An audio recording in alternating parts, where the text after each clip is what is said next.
10 নম্বর অঙ্ক করি।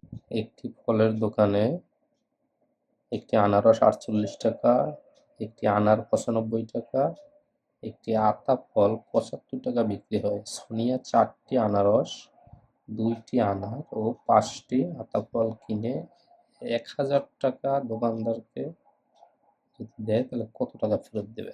কি বলছে, কয়টি আনারস কিনছে? 4টি আনারস।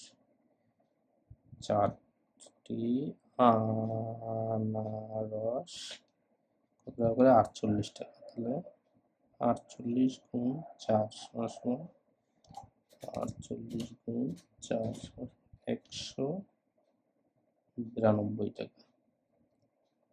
কয়টি আনার? 2টি আনার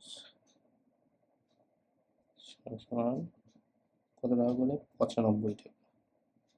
95 গুণ 2 সমান 190 টাকা।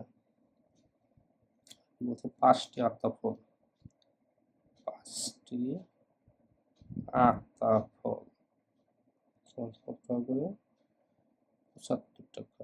75 গুণ 5 সমান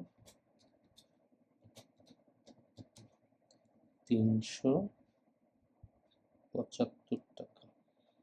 তাহলে সে মোট কত টাকার বাজার করছে? মোট কত টাকা হবে? 5 আর 2 7,